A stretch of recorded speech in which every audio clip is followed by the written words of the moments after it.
What is up, ladies and gentlemen of the Truz Army? We're back here with another video. Today we're going to be talking about the AFC East ceiling and floor for the 2021-2022 NFL season. So just want to tell you guys there is a storm nearby my house right now and probably also Adrian's. But you can really hear it from my side because, my mic and I kind of have a window above my room and it kind of amplifies the sound. So you might hear a little bit of it during this video. I'll try to mute whenever Adrian's talking, but just wanted to give you guys a real quick warning or whatever. If you like the sound of rain, well then you might hear a little bit, but I'll try to keep it out of And the video also, to stop if, and mess with Adrian talking. Sorry, what were you saying? if this is your first time joining us for one of these videos, or the first time hearing a topic like this, basically what it is, take a team. The ceiling is the most amount of wins we think the team could get. Say we think that the max they have is they can go 17-0. Then the floor is the least amount of wins they can possibly get. We think they have. So a really good team, their ceiling might be 16-1, floor might be 12-5, because they're a really good team. So they have the potential to win 16 games, but at the very least, we're definitely going to see them bring in 12 games. So And it's we're basically like a not. prediction, but Sorry, you sorry. have more leeway to not screw up. Yeah, and we're not going to cheat the system and say, oh, their ceiling is 17-0 and their floor is 0-17. That's just cheating, man. That's just not right. But I think I said that in last video. But we're just trying to give realistic guesses of every team, like worst case scenario, best case scenario for every team, and we're going with the AFCs today. Then we'll have the West and the rest of the NFC, and hopefully we'll get all these out before the start or before the end of week one of the NFL season. Anyway, on to the first team. We got the Miami Dolphins. Tua Tagovailoa, Will Fuller, and Xavier Howard pictured here. It's two at time. Yeah, it's Tua time. I'll do ceiling. You can do floor, I guess. So we have their ceiling at 11-6. This is if Tua turns out to be better than everyone thought he was, because I felt like he was average, below average last year. He was okay. He just wasn't nearly what they wanted. If he turns out to be better this year, has a really good rebounding year two, that'd be really good. Will Fuller turns out to be a really, really good number one, maybe even number two. I don't really know what they're going to put him at. Yeah. And then Xavier Howard gets a bunch of picks. Defense plays really well. We could see the Dolphins at 11-6, most likely making the playoffs. If they don't at 11-6, I don't know what happened this year, but yeah, that's the Dolphins ceiling.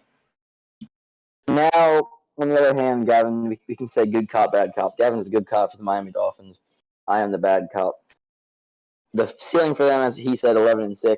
But if Tua, has a bad second year, as Gavin was saying, he had kind of like a mediocre-ish first year, and kind of like something that a lot of people are forgetting about is he kind of got carried by Ryan Fitzpatrick, and I am a Tua fan, but in times when the Dolphins really needed some help, they did bring in Ryan Fitzpatrick, like when he threw that bomb while getting face masked.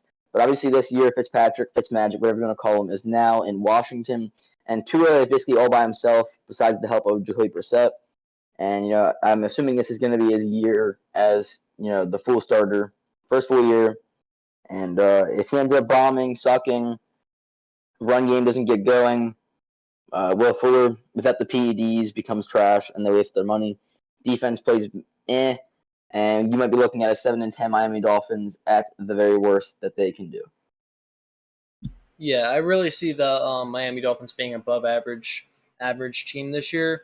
They just kind of feel like that team, not bad, but not amazing, not anywhere near Chiefs level, but they can definitely battle with the Chiefs as we've seen before. On to the next team. We got the Buffalo Bills. Of course, we got OJ Simpson pictured. They need to bring him back. Okay. Now look, they need. He's gonna kill the competition. No lie. He's gonna kill the competition. So we got Devin Singletary and Tre'Davious White also pictured. I don't know why I'm telling you guys who's pictured. You probably can tell, but why not? I'll let you do ceiling this time. I'll do floor. Okay. Before that, explain why Devin Singletary is pictured. All right. So Devin Singletary is pictured, right? So if we were to see them at their ceiling, Devin Singletary is popping. If we were to see them at the floor, Devin Singletary is probably trash, and everyone just dials in on their pass game only, which probably could have happened last year. But we all knew that the Bills were really a one-sided team. Other than Josh Allen's scrambling ability, the Bills were pretty much pass, pass, pass, and like never ran the ball, even on like 1st and 10. Um, that's why Devin Singletary is pictured here. Of course, Davis White's just one of the best corners in the NFL, and OJ because of Kelly competition.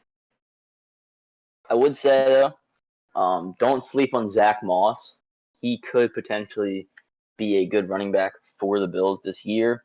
But if that were to happen, we had their ceiling at 14-3. Definitely a really solid year for them if that happens. Obviously, guaranteed playoffs, potentially even first round bye right there. That's if Josh Allen, has a repeat year, potentially even wins MVP.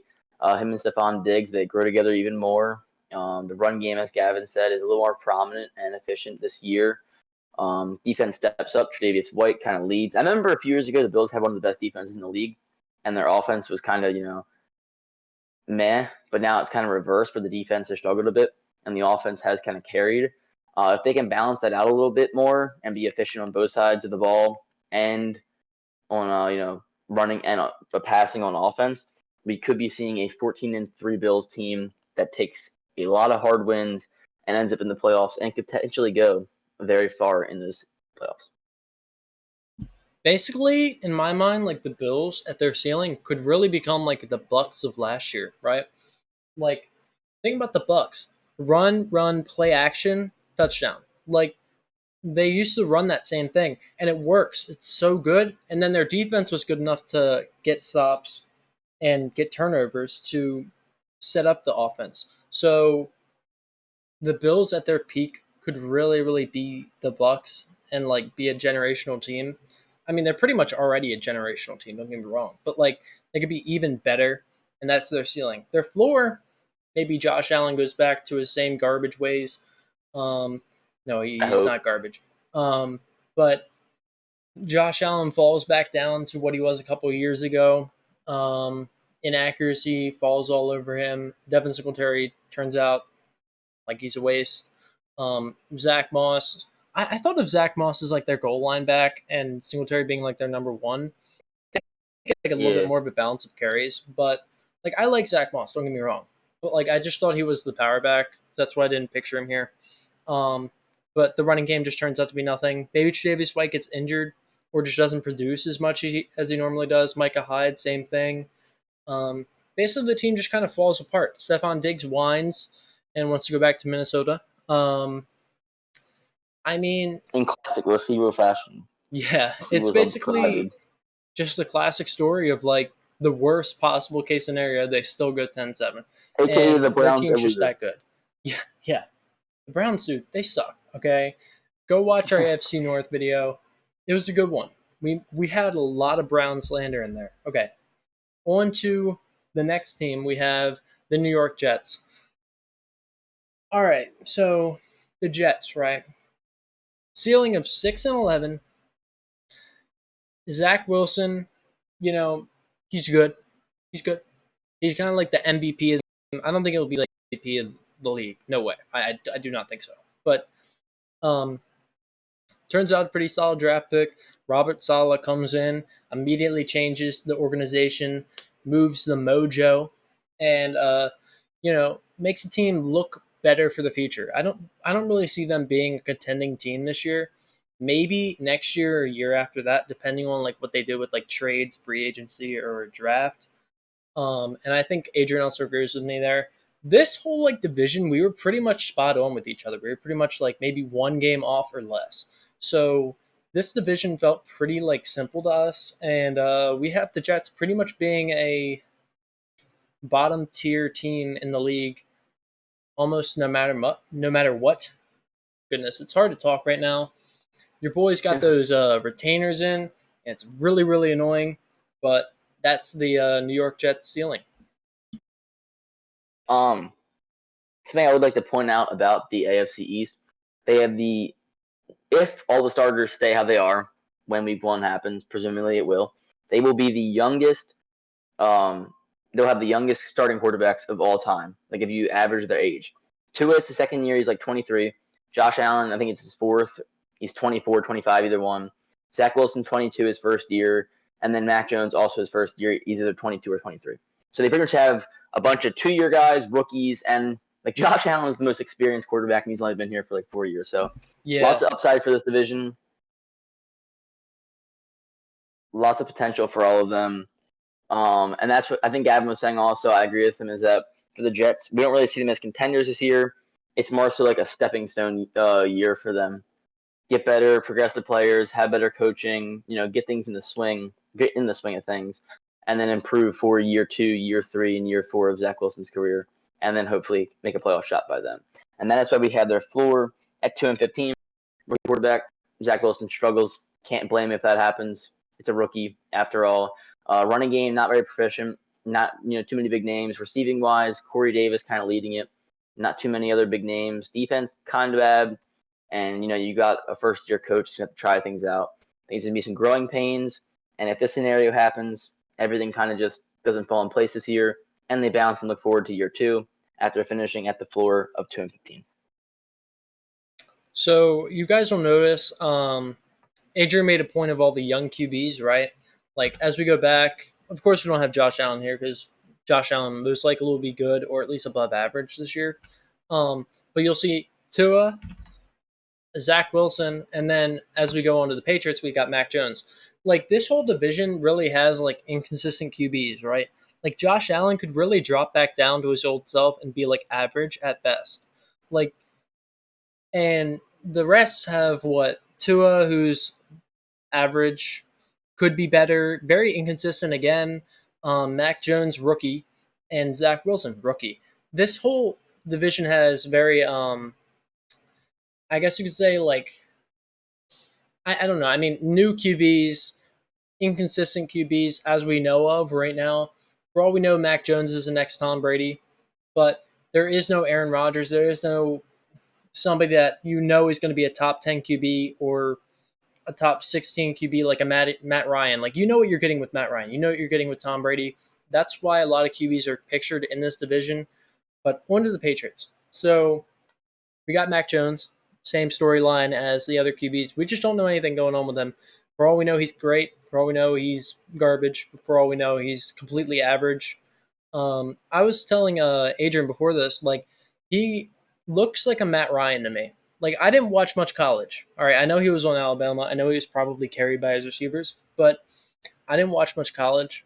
So I have no idea how good Mac Jones is. All I know about him is he probably doesn't have a crazy throwing arm. He just looks like one of those guys. But anyway, on to their ceiling. Bill Belichick turns his team into a solid team, and they maybe sneak in playoffs at 10-7. Stephon Gilmore has another lockdown year. I don't like Stephon Gilmore. He's overrated. Doesn't deserve a 99 overall, like ever. But he's good. That cornerback room and safety room, which I think they have one of the best, if not the best, secondary in the NFL. And then on offense, their offense comes a little bit more into tune with Mac Jones at QB and their suck receivers. I don't know. This team is interesting. I feel like this team is something I will follow this year because I don't really know much about them. I have no idea what they're going to do, but I know Bill Belichick. I'm sorry, retainers. You'll understand my pain sometime soon. But New England Patriots, Bill Belichick is the leader. He is a guy. He is a stud. He may have deflated footballs a couple years ago, but we don't question it. All right, he's just that good. It's in He the sneaks past. things like that around. He might deflate the footballs for Mac Jones. We don't know. But great team and an even better head coach means, in my opinion, average. Maybe not a great team, but means like average, pretty much. Maybe below average, but onto the floor. You know, I feel like Gavin kind of got started for both sides. I feel like Mac Jones, he could be pretty good, and he's got Belichick behind him, and they cut Cam Newton for him. And that's kind of giving me like some ideas that Belichick knows what he's doing, and he is confident in Mac Jones. I feel like if Mac Jones was sucking, it wasn't looking good, Cam Newton would still be on the team. So I'm starting to think he's going to have a really good season, and is probably I'm going to Mac Jones Rookie of the Year, or at least like number 2 or number like close in the top talk at least. But I could see him winning it. But in this rendition of the floor, Belichick went out and they used a lot of money to get new players. And if the floor, maybe those guys don't gel the very first year, chemistry isn't quite there. Things are rough. Rookie quarterback, mediocre receiving game. Things just don't gel well. And Belichick, is gonna have to look towards year 2, and maybe that's what he is doing. Maybe he's playing the long game, trying to set his team up for year 2 and year 3, so they can build another dynasty. And with such a great coach and such a lot of experience, he knows that sometimes things just take time to grow, and he's willing to have a few crappy seasons in order to flourish later on. And me and Gab both agreed, though, despite all that, he is probably the greatest coach of all time, at least top 3, and we do not see him going below 6-11, because no matter how bad the team is, he can find a way to at least muster out 6 games for wins. I mean, I got mustard on the mind, I guess. Like last year, right? You got trash Cam Newton at the helm. Like, I mean, Cam Newton, he's okay. Don't get me wrong, but like, last year he was horrible, right? And he still turned it into, what was their record last year? I don't even remember, but he still turned it into a good few wins. He even beat the freaking Ravens, man. I hate that game. I hated that game. I was so mad, dude. I was so mad. Our center needs to go. He's probably already gone. But yeah, they were 7-9 by the way. 7-9. Like, that's how good Bill Belichick is. That's how good. Garbage QB turns it into good. Like, he's just that good. I know you're a hater. That's fine. Drop it in the comments. But you got to learn to respect the guy. I mean, look at his face. Look at his face. Look at him. Look at him. Hey. Look at him. Quite frankly, he's just that guy, pal. He's just that guy. He is Emperor Palpatine. I'm telling you right now. He is. Look at him. He will come back. Okay, anyway, that's it for the video, guys. New England Patriots, of course. New York Jets, Buffalo Bills, and Miami Dolphins just going through again. If you guys want to look at them, if you guys want to go pause, go back in the video, do whatever the heck you want to. Of course, we're automatically reversing and all that stuff in the video. As we are recording this live, go follow us on Twitch. Pretty nice audience over here. But New England Patriots looking all right. The whole division looking interesting. It's definitely an interesting division and a fun one to follow, in my mind at least, especially with the QB scenarios for each team. But that's it for the video. We'll see you guys next time when we probably do the West. I really don't know. But we'll definitely keep on going with these, see if we can get them out before the start of the NFL 2021-2022 NFL season. Adrian, anything you got to say before we head out? Make sure to hit the like, comment, hit the like button, comment, subscribe, all that good stuff. Check us out for more content. And we will have a bunch of more NFL content coming. Obviously, we are Madden YouTubers, but I feel like Gavin would agree we're kind of hitting a switch where we're tailoring a bit more towards NFL content, which, I'm all for. But I'm just saying, so, like, 100%. If you're here and you see, like, Madden content before and that's not your thing, we're going to have a bunch of more NFL stuff coming your way, so stay tuned for all that. Oh, absolutely. And also, we're off the Rocket League, all right? Like, don't get me wrong. Rocket League's fun, but, like, the videos, man, we're all 2 views, bro. 2 views, let's go, baby. Depressing, dude. 1 being ourselves, yeah. Don't tell anyone I said that, all right? It is a cheat, though. You can go on your other accounts and cheat in and, add a bunch of likes. Sorry. Okay. That's it for the video. We'll see you guys next time. Peace.